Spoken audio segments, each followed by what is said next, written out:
পাচ্ছি। আগামী ডিসেম্বরের মধ্যেই জাতীয় নির্বাচন হতে হবে বলে মন্তব্য করে বিএনপির ভারপ্রাপ্ত চেয়ারম্যান তারেক রহমান বলেছেন, ডিসেম্বরেই নির্বাচন হবে। এজন্য বিএনপি নেতাকর্মী ও যুব সমাজকে প্রস্তুতি নিতে হবে। বিকালে নয়াপল্টনে বিএনপির 3 সংগঠনের আয়োজনে তারুণ্যের সমাবেশে প্রধান অতিথির বক্তব্যে তিনি একথা বলেন। দিল্লি নয়, পিন্ডি নয়, নয় অন্য কোনো দেশ, সবার আগে বাংলাদেশ। তারেক রহমান এই স্লোগান দিয়ে তার বক্তব্য শেষ করেন। লন্ডন থেকে ভার্চুয়ালি যুক্ত হয়ে তারেক রহমান সরকারের উদ্দেশ্যে বলেন, জনগণের বিশ্বাস ও ভালোবাসা নষ্ট হয় এমন কোনো পদক্ষেপ অন্তর্বর্তী সরকারের নেওয়া ঠিক হবে না। গণতন্ত্রকামী রাজনৈতিক দলগুলোকে প্রতিপক্ষ বানাবেন না। আপনাদের কেউ নির্বাচন করতে চাইলে সরকার থেকে বের হয়ে এসে নির্বাচন করুন। তিনি বলেন, এখানে যে তরুণ সমাজ উপস্থিত, তারা দেশে নতুন ভোটাররা আজ পর্যন্ত একটি নির্বাচনে ভোট দিয়ে জনপ্রতিনিধি নির্বাচন করার সুযোগ পায়নি। অতীতে পলাতক সরকারের কাছেও নির্বাচন কোনো গুরুত্বপূর্ণ ছিল না। এই অন্তর্বর্তীকালীন সরকারের এ পর্যন্ত জাতীয় নির্বাচন নিয়ে দৃশ্যমান কিছু আমরা দেখতে পাচ্ছি না। তিনি বলেন, অতীতে দেখেছি তত্ত্বাবধায়ক সরকার 3 মাসের মধ্যে জাতীয় নির্বাচন করেছে। আমরা দেখছি 10 মাস পার হয়ে গেলেও অন্তর্বর্তী সরকার নির্বাচনের দিনক্ষণ ঘোষণা করছে না। আমরা জনগণের কাছে দায়বদ্ধ একটি সরকার দেখতে চাই।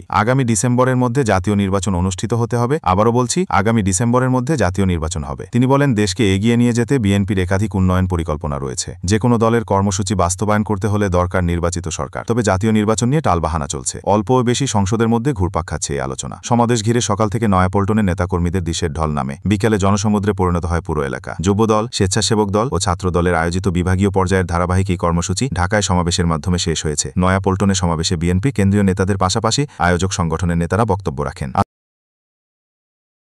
আগুনের ছায়ায় 6 বছর বয়সী মেয়ে গাজায় ইসরায়েলি হামলা থেকে বেঁচে গেল। ওয়ার্ড খলিল জীবিত আগুন থেকে বেরিয়ে এলেন, কিন্তু ইসরায়েলি বিমান হামলায় তার মা এবং তার 2 ভাই বোন নিহত হলেন। ওয়ার্ড খলিল ক্যামেরার দিকে তাকিয়ে রইলেন। তার চোখ সবেমাত্র ফোকাস করছিল, কারণ তিনি তার অভিজ্ঞতার ভয়াবহতা স্মরণ করছেন। যখন আমি ঘুম থেকে উঠলাম, আমি একটি বিশাল আগুন দেখতে পেলাম এবং আমি দেখতে পেলাম আমার মা মারা গেছেন। তিনি বলেন, সোমবার ভোরে ইসরায়েলি বিমান হামলার কথা বর্ণনা করে যেখানে সে বেঁচে গিয়েছিল, কিন্তু তাতে তার মা, তার 2 ভাই বোন এবং আরও 33 জন নিহত হয়েছিল। গাজা শহরে ফাহমি আল জারজাউই স্কুলে হামলার পর আগুনে তার ছোট দেহের ছায়াচ্ছন্ন ছড়ানো 6 বছর বয়সী ওয়ার্ডের ভিডিও ফুটেজ বিশ্বজুড়ে মানুষকে ভকা করেছে, যা গাজায় ইসরায়েলি হামলার ভয়াবহতা তুলে ধরেছে। ওয়ার্ডের বাবা এবং এক ভাইও হামলা থেকে বেঁচে গেছেন, কিন্তু তারা দুজনেই হাসপাতালে চিকিৎসাধীন। স্কুলটি ইসরায়েলি আগুনের লক্ষ্যবস্তুতে পরিণত হওয়ার সময় অনেক শিশু সহ বেশ কয়েকটি পরিবারকে আশ্রয় দিয়েছিল। আমি আগুনের মধ্যে হেঁটেছিলাম যাতে আমি পালাতে পারি। আমি আগুনের মধ্যে ছিলাম আর ছাদ আমার উপর পড়ে গেল। পুরো ছাদ ধসে পড়ল। আগুন জ্বলছিল।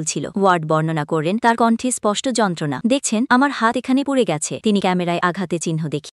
We're left with no choice but to speak up. Head injuries, amputations, many are burned alive. Show me the gas chambers. You spoke about objectivity or something. The man is a total Hamas propagandist.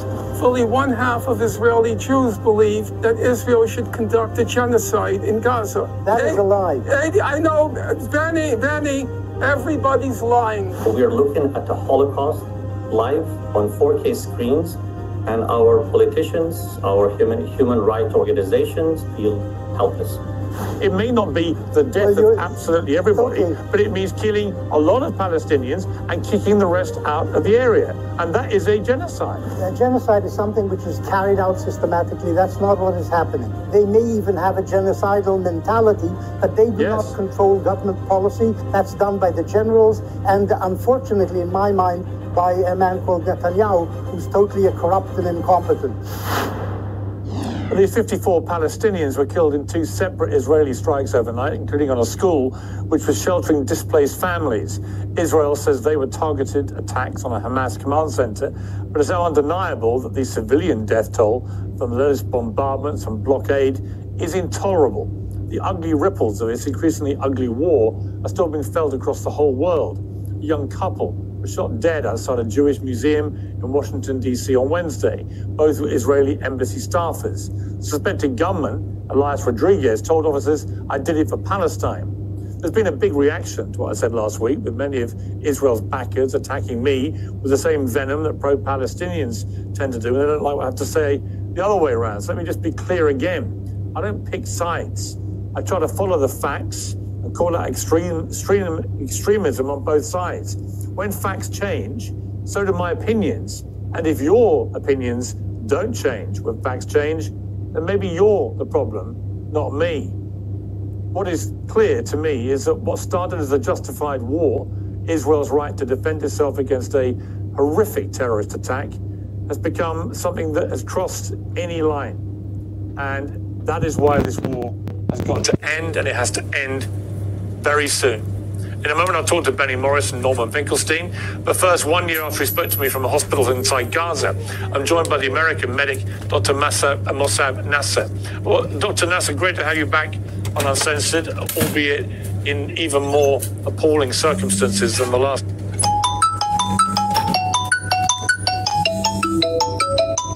বাংলাদেশে আওয়ামী লীগের অনেক নেতাকর্মী India, Europe, America সহ বিভিন্ন দেশে চলে গেছে। বড় একটা অংশ ইন্ডিয়াতে আশ্রয় নিয়েছে। তারা ইন্ডিয়া এবং সেখানকার মিডিয়ার সাথে মিলে দেশের বিরুদ্ধে ষড়যন্ত্র করছে। এই ভিডিওতে মহিউদ্দিন চৌধুরীর ছেলে নাওফেলকে বাংলাদেশ ও ইউনুস বিরোধী সাক্ষাৎকারের জন্য ইন্ডিয়ান মিডিয়া আমন্ত্রণ জানিয়েছে।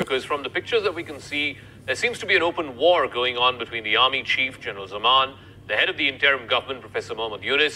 Many are saying that, the fundamental point of difference is why is the interim government not calling for elections soon enough? Why are they not agreeing to a timeline which was agreed upon, that elections will be held before the end of this year? Are things going to get to a point where Professor Yunus will be forced to either hold elections or he will be forced out of office? First of all, we have to understand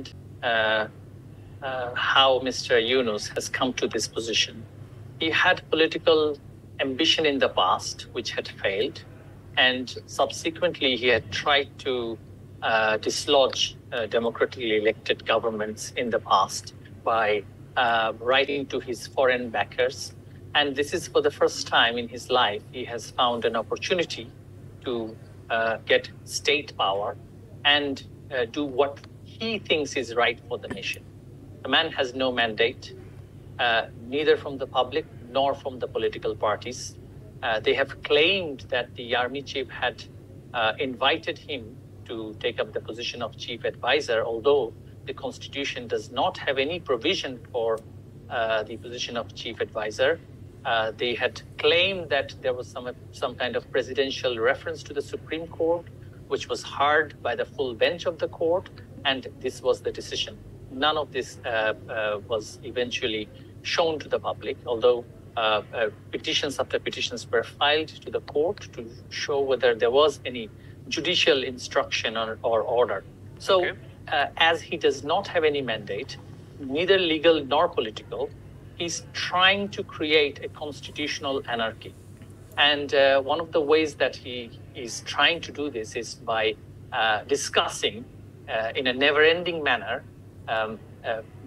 matters on which he has no expertise nor mandate, such as constitutional reform, institutional reform, etc. Now, he's claiming that his mandate is from the revolution, the quote-unquote upheaval, the revolution. And so he's just simply buying time to give his party some space to establish that party in the political sphere. But Mr. Chaudhary, you talk about, Mr. Yunus not having any kind of mandate, political or constitutional. But what about the mandate of the army chief, who again last week in a press conference said that it is going to be absolutely essential, quintessential, that elections need to be held by the timeline that was agreed upon, which is the end of the year. And then the next day, I think Professor Yunus met with all the political parties and he said that he can't follow that timeline and that he wants to extend that timeline till June of next year. So what is the army chief's role in what is clearly and should be a political process? See, army chief represents an institution. And when he took oath as the chief of the armed forces, his oath was to uphold the constitution. The constitution has not been suspended. Without suspending the constitution, they are now talking about reforming the constitution, changing the constitution, etc. So it is the army. Saudi Arab মালদ্বীপে সম্প্রতি মকারুট initiative চালু করেছে, যা হজযাত্রীদের জন্য ভ্রমণ প্রক্রিয়াকে আরও সহজ করবে। মালদ্বীপ হল ৮ম দেশ যারা এই সুবিধা পাচ্ছে। অন্যান্য দেশগুলোর মধ্যে রয়েছে ইন্দোনেশিয়া, মালয়েশিয়া, পাকিস্তান, বাংলাদেশ, তুরস্ক, মরক্কো এবং আইভেরি কোস্ট। গত সোমবার মালদ্বীপের প্রেসিডেন্ট ড মোহাম্মদ মুইজু ভেলানা আন্তর্জাতিক বিমানবন্দরটি উদ্বোধন করেন। এই সময় উপস্থিত ছিলেন মকারুট সুপারভাইজারি কমিটির চেয়ারম্যান লেফটেন্যান্ট জেনারেল সুলাইমান আল ইয়াহিয়া এবং মালদ্বীপের ইসলামিক বিষয়ক মন্ত্রী এবং অন্যান্য কর্মকর্তারা। প্রেসিডেন্ট মুইজু প্রথম হজযাত্রীর হাতে পাসপোর্ট তুলে দেন। ইসলামিক বিষয়কমন্ত্রী এই উদ্যোগে মালদ্বীপের জন্য একটি গর্বের মুহূর্ত হিসেবে বর্ণনা করেছেন। তিনি বলেন, এটি হজযাত্রীদের যাত্রা সহজ করতে একটি ঐতিহাসিক পদক্ষেপ। এই উদ্যোগের মাধ্যমে হজযাত্রীরা তাদের নিজ দেশে সহজে ভিসা প্রক্রিয়া, স্বাস্থ্য যাচাই, লাগেজ ব্যবস্থাপনা এবং পরিবহন ব্যবস্থা সহ উচ্চমানের পরিষেবা পাবেন। এই উদ্যোগটি সৌদি আরবের বাদশাহ সালমানের ব্যক্তিগত অনুমোদনক্রমে চালু করা হয়েছে। প্রথম দফায় প্রায় 234 জন মালদ্বীপের হজযাত্রী এই উদ্যোগের আওতায় সৌদি আরবে রওনা দিয়েছেন। মালদ্বীপ হল দক্ষিণ এশিয়ার একটি দ্বীপরাষ্ট্র যা ভারত মহাসাগরে অবস্থিত। এটি প্রায় 1200 ছোট ছোট দ্বীপ নিয়ে গঠিত, যার মধ্যে মাত্র কয়েকটি দ্বীপে মানুষজন বসবাস করে। মালদ্বীপ পর্যটনের জন্য বিখ্যাত। এখানকার সাদা বালির সৈকত এবং নীল জলরাশি পর্যটকদের আকর্ষণ করে। মালদ্বীপের ভাষা হল ধিবেহি এবং ইসলাম হল প্রধান ধর্ম। মালদ্বীপ প্রবাল দ্বীপ নিয়ে গঠিত হওয়ায় এটি জলবায়ু পরিবর্তনের কারণে ঝুঁকিপূর্ণ দেশগুলোর মধ্যে।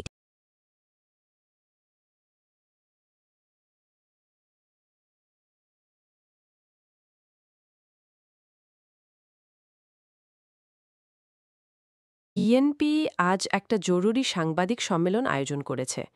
সেখানে তারা বাংলাদেশ জাতীয়তাবাদী দল সহ অন্যান্য রাজনৈতিক দলের সাথে প্রধান উপদেষ্টা ড. মোহাম্মদ ইউনূসের সাথে বৈঠক নিয়ে আলোচনা করেছে। তাদের মূল বিষয় ছিল নির্বাচন আর নির্বাচনী রোডম্যাপ। এছাড়াও ইসরাক হোসেনের মেয়র হিসেবে শপথ নেওয়া নিয়ে যে জটিলতা চলছে সেটাও তারা আলোচনা করেছে। আমাদের তাৎক্ষণিক প্রতিক্রিয়া ব্যক্ত পরের দিন আরও 20টি রাজনৈতিক দলের সঙ্গে তিনি সাক্ষাৎ করেছেন। রাজনৈতিক দলসমূহের সাথে মাননীয় প্রধান উপদেষ্টার আলোচনার প্রসঙ্গে তার প্রেস সচিবের মাধ্যমে সরকারের যে বক্তব্য পাওয়া গিয়েছে তাতে জাতীয় সংসদ নির্বাচনের বিষয়ে সুস্পষ্ট কোনো রোড ম্যাপের ঘোষণা না থাকায় আমরা হতাশ হয়েছি। বিএনপি ও অন্যান্য রাজনৈতিক দল কোনো সময়ই মাননীয় প্রধান উপদেষ্টার পদত্যাগ চায়নি, এখনও চায় না। কিন্তু আমরা অন্তর্বর্তী সরকারের নেতৃত্বে ডিসেম্বরে 2025-এর মধ্যে একটি সুষ্ঠু নিরপেক্ষ জাতীয় সংসদ নির্বাচনের রোডম্যাপ দাবি করে এসেছি। যেহেতু সংস্কার একটি চলমান প্রক্রিয়া, তাই সংস্কার ও নির্বাচনের প্রক্রিয়া দুটোই একই সাথে চলতে পারে। পতিত ফেসিবাদী শক্তি এবং ব্যক্তির অর্থাৎ দল এবং মানবতা বিরোধী অপরাধে অভিযুক্ত ব্যক্তিদের বিচার প্রক্রিয়া চলমান থাকবে। প্রিয় সাংবাদিক ভাই বোনেরা, প্রধান উপদেষ্টার সাথে অনুষ্ঠিত আলোচনায় উপরোক্ত বিষয়গুলো উপস্থাপন করেছিলাম বরাবরের মতো। আমরা লক্ষ্য করেছি উক্ত দিনে অর্থাৎ 24 মে শনিবার জাতীয় অর্থনৈতিক পরিষদের সভা শেষে উপদেষ্টা পরিষদের বিবৃতিতে যে বক্তব্য জাতির সামনে উপস্থাপন করা হয়েছে তা অস্পষ্ট ও বিভ্রান্তিকর। উপদেষ্টা পরিষদ দায়িত্ব পালনে আমরা প্রথম থেকে অদ্যাবধি সর্বোচ্চ সহযোগিতা প্রদান করে আসছি। সরকার পরিচালনায় নিরপেক্ষতার ঘাটতির কারণে এবং দুর্বলতার কারণে জনমনের সংশয় ও সন্দেহের উদয় হওয়া স্বাভাবিক। বিভিন্ন মহলের অযৌক্তিক ও উদ্দেশ্য প্রণোদিত দাবি দেওয়া ও এখতিয়ার বহির্ভূত বক্তব্য সরকারের স্বাভাবিক কাজের পরিবেশ বিনষ্ট হওয়ার যে অভিযোগ সরকারের পক্ষ থেকে উত্থাপন করা হয়েছে সেটা মূলত সরকারের নিজস্ব অর্জন। প্রিয় সাংবাদিক ভাই বোনেরা, উপদেষ্টা পরিষদের বিবৃতিতে উল্লেখ করা হয়েছে পরাজিত শক্তি ইন্ধনে ও বিদেশি ষড়যন্ত্রের অংশ হিসেবে সরকারের উপর দায়িত্ব পালনকে অসম্ভব করে তোলা হয়েছে। আমরা বলতে চাই, যথাশীঘ্র একটি সুষ্ঠু নিরপেক্ষ জাতীয় সংসদ নির্বাচনের মাধ্যমে পরাজিত শক্তির ইন্ধন এবং বিদেশি ষড়যন্ত্র বন্ধ করা সম্ভব। সেই লক্ষ্যে অর্জনের জন্য অবিলম্বে জাতীয় সংসদ নির্বাচন অনুষ্ঠান জন্য একটি সুনির্দিষ্ট রোডম্যাপ প্রদান করা জরুরি, এর কোনো বিকল্প নাই।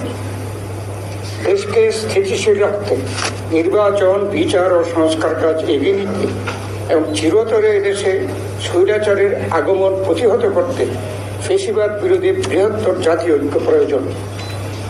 জুলাই ছাত্র ও গণ অভ্যুত্থানের আকাঙ্ক্ষা জনপ্রত্যাশাকে ধারণ করে অতি শীঘ্র রাষ্ট্রের গণতান্ত্রিক রূপান্তরের প্রক্রিয়াকে ত্বরান্বিত করা অত্যন্ত জরুরি। এই লক্ষ্যে আমরা সরকারকে সার্বিক সহযোগিতা প্রদান করে যাচ্ছি। সরকারের সক্রিয়তা, সংস্কার উদ্যোগ, বিচার প্রক্রিয়া, সুষ্ঠু নির্বাচন ও স্বাভাবিক কার্যক্রমকে বাধাগ্রস্ত করে এমন কোনো কর্মকাণ্ডকে আমরা সকল সময় নিরুৎসাহিত করি এবং প্রতিরোধ করার অঙ্গীকারবদ্ধ। অথচ উপদেষ্টা পরিষদের বিবৃতিতে কোন মহলের উপরে অর্পিত দায়িত্ব পালনকে অসম্ভব করে কোন মহল তাদের উপরে অর্পিত দায়িত্ব পালনকে অসম্ভব করে তুলেছে, এই মর্মে একটি বিমূর্ত অভিযোগ উত্থাপিত হয়েছে। প্রিয় সাংবাদিক ভাইয়েরা, জুলাই ছাত্র গণ অভ্যুত্থানের অংশগ্রহণকারী সকল রাজনৈতিক, সামাজিক সকল শ্রেণী পেশার শক্তির মধ্যে বিভেদ সৃষ্টি না করে যাতে ঐক্যকে আরো শক্তিশালী করা যায়, সেই জন্য সরকারের নিরপেক্ষ ভূমিকা এবং চরিত্র বজায় রাখার স্বার্থে আমরা বিতর্কিত উপদেষ্টাদের অপসারণ চেয়েছি। দেশে আইনি শাসন প্রতিষ্ঠার জন্যই এদেশের জনগণ রক্ত দিয়ে গণ অভ্যুত্থানের মধ্য দিয়ে ফ্যাসিবাদের পতন ঘটিয়েছে।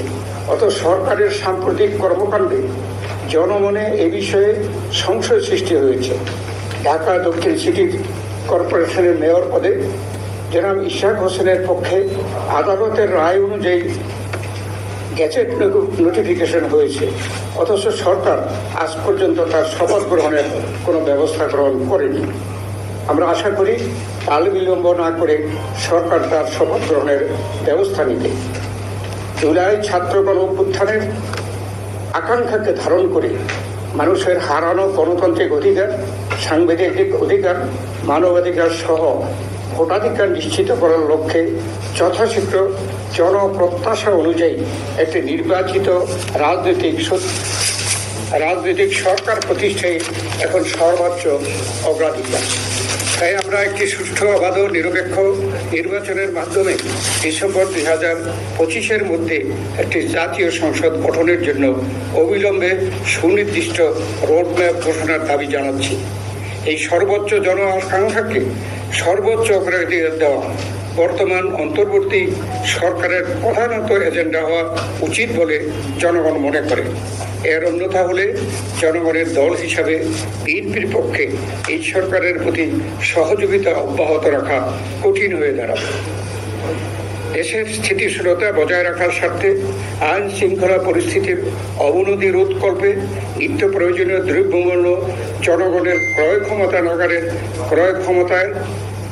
ক্ষমতার নাগালের মধ্যে রাখতে বিনিয়োগ, ব্যবসা বাণিজ্য গতিশীলতা আনয়নের লক্ষ্যে সরকার ঐক্যমতের ভিত্তিতে রাষ্ট্র পরিচালনা করবেন, এই প্রত্যাশা আমাদের সকলের।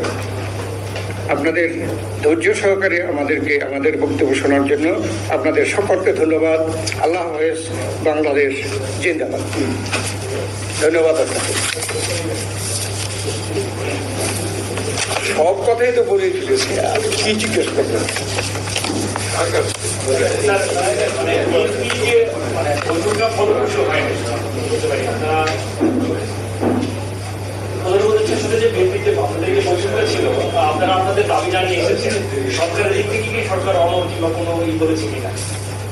না, কোনো নেতিবাচক কিছু বলেনি, এবং আমরা এখানে বলেছি আমরা যে ইতিবাচক তাদের প্রতিক্রিয়া আশা করেছিলাম সেটা করেনি। ডিসেম্বরে যেমন একটা প্রার্থী বলছেন, সরকার জুনের 30 তারিখ হচ্ছে, তার একদিনও যাবে না। দুইটা বিএনপি এবং সরকারের অবস্থান একটা জায়গায় দাঁড়িয়ে গেছে কিনা, একই জায়গায় দাঁড়িয়ে গেছে, তারা ডিসেম্বরে যাচ্ছেন,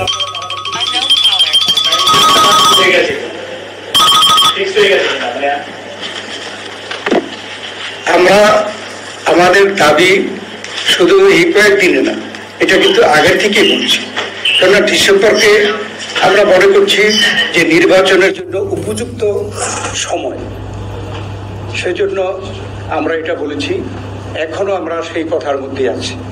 আর ডিসেম্বর 2025-এর পরে আপনারা সকলে জানেন ফেব্রুয়ারি মাসে রোজা চলে আসছে, তারপরে বর্ষা চলে আসছে, তারপরে মানে পরীক্ষা আছে, SSC, HSC, বড় বড় পরীক্ষা। A sane country does not attack civilians, does not kill babies as a hobby, and does not expel civilian populations. The list of people who are responsible, Israel's not on it in my list. Hamas is on it. I love it when John and Douglas Murray and these people say, oh, we've been on the ground in Gaza. Yeah, as guests of the Israeli military that's doing the killing, starving, and maiming. Mehdi can probably go with Al Jazeera to the Hamas side. So let's not play this credentials game, because John will lose, just like Douglas did on the Rogan show. Mehdi, control yourself. You don't actually give a shit about the people of Yemen and Sudan. Show me how many things you've written about Yemen and Sudan versus what I've written. I actually don't give a shit about you. Oh, control yourself, John. The bombardment is wholly disproportionate. The civilian death toll and suffering is intolerable. The denial of aid is unacceptable. These are not the words of democratic leaders about Putin's war on Ukraine, but those of the UK, France, and Canada about Israel's ongoing offensive in Gaza. President Trump now says it's time for Netanyahu to wrap it up. Israel is allowing some aid to trickle into Gaza after an 11-week blockade, but aid workers say it's a drop in the ocean, and the US president has acknowledged that a lot of people in Gaza are starving. Shamefully, Hamas still holds 58 hostages and is watching the total destruction of Gaza and its people because it doesn't want peace and it doesn't value human life. It was increasingly difficult to argue that the exact same statement doesn't apply to Netanyahu's Israeli government. Israel's war on Hamas was not a genocide, but genocide isn't something that happens with the push of a button. A justified war can end with atrocities that stain humanity, as many have through history.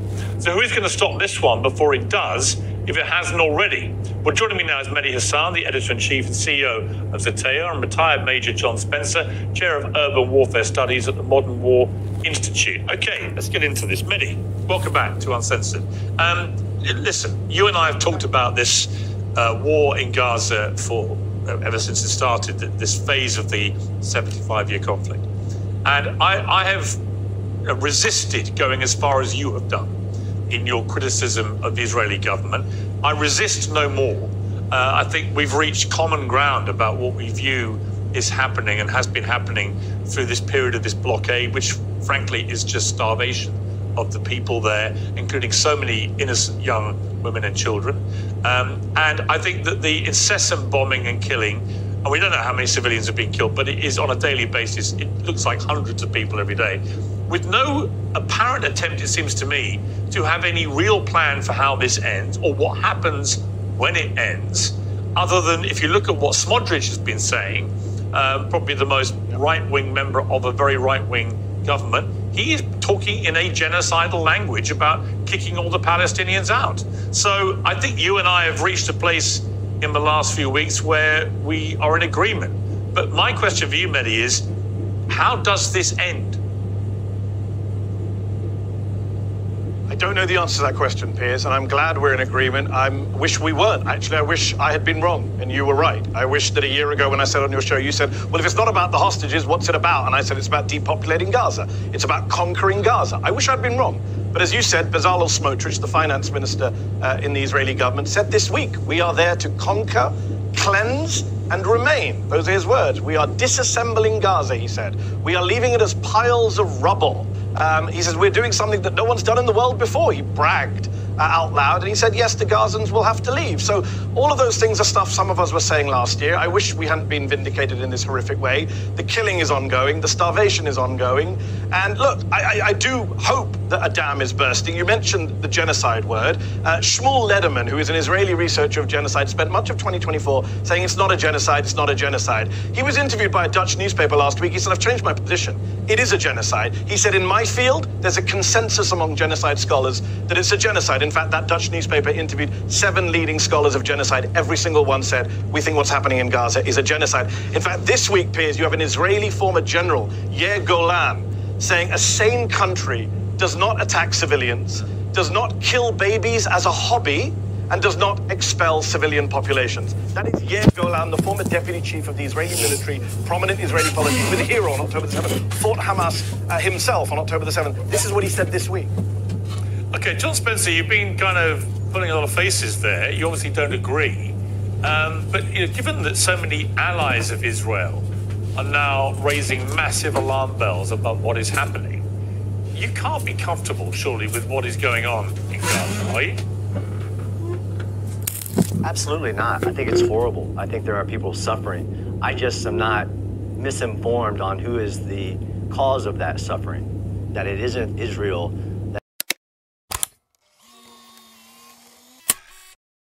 Hamas Gaza যুদ্ধবিরতির জন্য মার্কিন যুক্তরাষ্ট্রের প্রস্তাবের সাথে সম্মত হয়েছে, এমনটা সূত্রের খবর।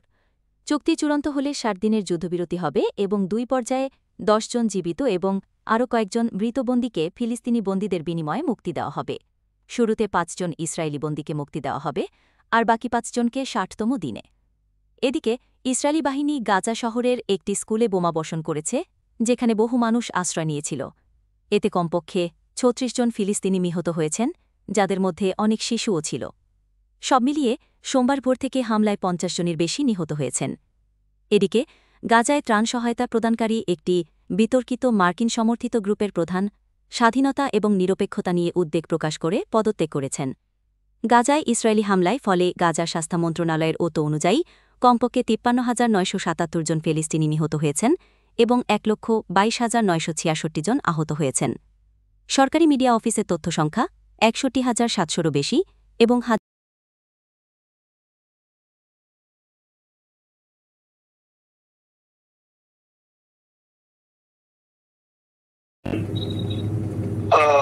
মিছিল আসছিল, এটা আসলে ছিল প্রধানমন্ত্রী গণভবন কেন্দ্রিক, এবং এটা আমরা অবাক হলাম যে সংসদ এলাকাতেও এটা ছড়িয়ে পড়ে এবং একটা লুটপাটের যে লম্পেন স্টাইলের কতগুলো ঘটনা ঘটে এবং সেখানে বিভিন্ন ধরনের লোক আসে এবং এদের মধ্যে বেশিরভাগই মনে হয়েছে এটা কোন রাজনৈতিক অভ্যুত্থান, এটা লুটপাটের অভ্যুত্থান। একটা কথা জিজ্ঞাসা করি, সে তো আমরা তখন সেটা দেখলাম এবং মাননীয় প্রধানমন্ত্রীকেও যে ভাষাতে ছিলাম তারা সে ভাষাতেও হামলা করে। আচ্ছা, তারা জানতো না যে সেখানে আমি আছি। আচ্ছা, আমার বাসা তারা লুটপাট করেছে, কিন্তু যে বাসায় আমি গিয়ে আশ্রয় নিলাম সেখানে তারা হামলা করবে এটা আমি ভাবতাম। তো সেখানেও দেখলাম যে অনেক লোকজন ঢুকে পড়ে এবং তারা ভাঙচুর লুটপাট করতে থাকে। আমি আমার স্ত্রী সহ আমরা বাথরুমে ঢুকিয়ে যাই, অনেকক্ষণ ছিলাম, প্রায় 5 ঘন্টা। তারপর একটা পর্যায়ে এরা তো ওই বাথরুমের ভিতর সেখানে কমোড, বেসিন এগুলো তো লুটপাট করেছে সব জায়গায়। সেগুলোর লোভে প্রথমত তাদেরকে আমার ওয়াইফ সে বাথরুমের মুখে দাঁড়িয়ে বারবার বলছিল যে আমি অসুস্থ, এ কথা বলে তাদের ফিরিয়ে দিচ্ছে। তো একটা পর্যায়ে তারা এই বাথরুমে যেগুলো আছে সেগুলো লুট করার জন্য জোরপূর্বক প্রবেশের হুমকি দেয়। তো সে সময় আমার ওয়াইফ জিজ্ঞেস করে কি করবে, খুলে দেওয়া যা হবে। তারপরে 7-8 জন ছেলে ঢুকলো, তার খুবই আক্রমণাত্মক দৃষ্টিভঙ্গি মনোভঙ্গি নিয়ে। তখন হঠাৎ তারা আমার দিকে তাকায়, আমার দিকে তাকিয়ে আপনি একজি চলে গেল, আপনি জাননি কেন? আমি কিছু বলছিলাম। তারপরে এই ছেলেদের মধ্যে কি ভাবের উদয় হয়েছে জানি না, তারা আমাকে বলে আমরা ছবি তুলবো। তারপর আমার ছবি তুলতে শুরু করলো, সেলফি নিয়েছিল, ছবি তুলেছিল। এরা ছাত্র অনেকে আমাকে চেনত। কি কারণে তারা তখন আক্রমণাত্মক যে মনোভাবটা ছিল সেটা নিয়ে এসে শীতল হয়ে গেল। তারা ঠান্ডা মেজাজে তখন কথা বলছিল। আচ্ছা, এদের মধ্যে আবার এক পর্যায়ে একটা গ্রুপ তারা চেয়েছিল আমাকে রাস্তায় সেনাবাহিনী হাতে তুলে দিতে, কেউ কেউ আবার এটাও চেয়েছিল যে জনতার হাতে তুলে দিতে। এটা অবশ্যই তখন একটা মানসিকভাবে ভেতরে ভেতরে ভেঙে পড়েছিলাম। এরপর এরা এদের একটা শার্ট, এদের ওই ব্যাজ, লাল পতাকা শোভিত ব্যাজ লাগিয়ে আবার কালো একটা মুখে একটা মাস্ক দিয়ে আমাকে হাঁটতে হাঁটতে সংসদ এলাকা থেকে বড় রাস্তা, গণভবন অভিমুখী রাস্তা, ওখানে নিয়ে যায়। ওখানে নিয়ে হঠাৎ করে থেকে একটা ট্যাক্সি আসে, একটা ইজি বাইক, সেটা খালি ছিল, ওখানে কোনো গাড়ি ঘোড়া কিছু ছিল না। ওটা হঠাৎ করে কেন যেন এসে পড়ল, অত আমার ভাগ্য। এরা দুজনে আমাকে নিয়ে, আমার ওয়াইফকে নিয়ে ওটাতে উঠলো আর বলতে লাগলো, ওতে তো অসংখ্য মানুষ, চেক আপ সব জায়গায়। এরা বলতে লাগলো যে আমাদের চাষি অসুস্থ, হাসপাতালে নিচ্ছি, ডিস্টার্ব করবে না। এই করে করে নিয়ে গেল একটা অনেক দূরে একটা জায়গায়। তো এটা হলো ভাবতেও পারেনি ওরা যখন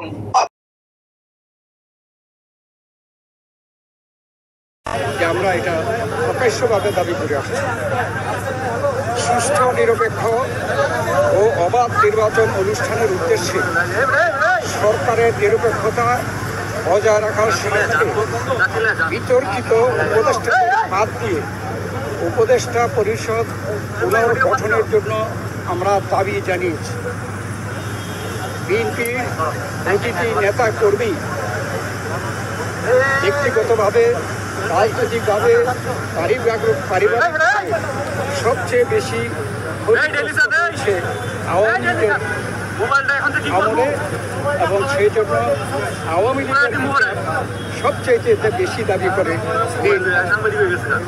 এই বিচার প্রক্রিয়া কোনোভাবে অসম্পূর্ণ থাকলে বিএনপি সরকারের দায়িত্বে যখন যাবে, তখন বিচারের আওতায় এনে তা বিচার বিভাগের মাধ্যমে, স্বাধীন বিচার বিভাগের মাধ্যমে পরিপূর্ণভাবে সম্পন্ন করা হবে। যে আমরা এটা প্রকাশ্যভাবে দাবি করে আসছি। সুষ্ঠু, নিরপেক্ষ ও অবাধ নির্বাচন অনুষ্ঠানের উদ্দেশ্যে সরকারের নিরপেক্ষতা বজায় রাখার স্বার্থে বিতর্কিত উপদেষ্টা বাদ দিয়ে উপদেষ্টা পরিষদ পুনর্গঠনের জন্য আমরা দাবি জানিয়েছি। বিএনপির প্রতিটি নেতা কর্মী ব্যক্তিগতভাবে, রাজনৈতিকভাবে, পারিবারিক সবচেয়ে বেশি আওয়ামী লীগের আমলে, এবং সেই জন্য আওয়ামী লীগের সবচেয়ে বেশি দাবি করে এই বিচার প্রক্রিয়া কোনোভাবে অসম্পূর্ণ থাকলে বিএনপি সরকারের দায়িত্বে যখন যাবে, তখন বিচারের আওতায় এনে তা বিচার বিভাগের মাধ্যমে, স্বাধীন বিচার বিভাগের মাধ্যমে পরিপূর্ণভাবে সম্পন্ন করা হবে। প্রধান উপদেষ্টার সঙ্গে বৈঠক করতে বিএনপির নেতারা যমুনা ভবনে এসেছেন। বিএনপির প্রতিনিধি দল যারা প্রধান উপদেষ্টার সাথে বৈঠকে অংশ নেবেন, তাদের মধ্যে রয়েছেন সালাউদ্দিন আহমেদ, খন্দকার মোশাররফ হোসেন, আব্দুল মঈন খান ও আমির খসরু মাহমুদ চৌধুরী। অন্যদিকে উপদেষ্টা পরিষদ একটি বিবৃতিতে জানিয়েছে যে পরাজিত শক্তি ও বিদেশি ষড়যন্ত্রের কারণে সরকারের দায়িত্ব পালন করা অসম্ভব হয়ে গেলে সরকার কারণগুলো জনসমক্ষে আনবে এবং পরবর্তী সিদ্ধান্ত নেবে। আজকে যমুনা ভবনে প্রধান উপদেষ্টার সঙ্গে বিএনপি ছাড়াও জাতীয় নাগরিক পার্টি বা এনসিপি এবং জামায়াতে ইসলামীরও বৈঠক হওয়ার কথা রয়েছে। এনসিপির যুগ্ম সদস্য সচিব মুশফিক উস সালেহীন জানিয়েছেন, তাদের দলের আহ্বায়ক নাহিদ ইসলামের নেতৃত্বে একটি প্রতিনিধি দল রাত 8:30টায় প্রধান উপদেষ্টার সাথে সাক্ষাৎ করবেন। জামায়াতে ইসলামীর সঙ্গে রাত 8টায় বৈঠক হওয়ার সম্ভাবনা আছে। ডোনাল্ড ট্রাম্পের দ্বিতীয় মেয়াদের ৩ মাস পর বিশ্ব নেতারা বুঝতে পারছেন যে ওভাল হাউসে আমন্ত্রণ পাওয়া মানেই সম্মান নয়, বরং এটি প্রকাশ্যে অপমানিত হওয়ার ঝুঁকিও বহন করে। হোয়াইট হাউসের বৈঠকগুলোতে প্রায়ই উস্কানি ও বিব্রতকর পরিস্থিতি দেখা যায়। দক্ষিণ আফ্রিকার প্রেসিডেন্ট সিরিল রামাফোসার সাথে বৈঠকটি ছিল এর চূড়ান্ত উদাহরণ। গতকাল বুধবারের বৈঠকটি রামাফোসাকে হেনস্থা করার জন্য পূর্ব পরিকল্পিত একটি সুসজ্জিত মঞ্চ ছিল। বৈঠকে হঠাৎ করে আলো নিভিয়ে দেওয়া হয়, বড় স্ক্রিনে দীর্ঘ ভিডিও চালানো হয় এবং পুরনো খবরের কাটিংয়ের স্তূপ এনে হাজির করা হয়। এই প্রস্তুতি দেখে স্পষ্ট বোঝা যায় যে দৃশ্যগুলো আগে থেকেই তৈরি করা হয়েছিল। টেলিভিশন ক্যামেরার সামনে দুই দেশের প্রেসিডেন্টের মধ্যে স্বাভাবিক আলোচনা চলার সময় একজন সাংবাদিক ডোনাল্ড ট্রাম্পকে প্রশ্ন করেন তিনি বিশ্বাস করেন কিনা যে দক্ষিণ আফ্রিকায় শ্বেতাঙ্গদের গণহত্যা একটি ভিত্তিহীন ঘটনা। এই ঘটনাগুলি আন্তর্জাতিক ক্ষেত্রে বেশ আলোড়ন সৃষ্টি করেছে এবং বিভিন্ন মহলে সমালোচিত হয়েছে।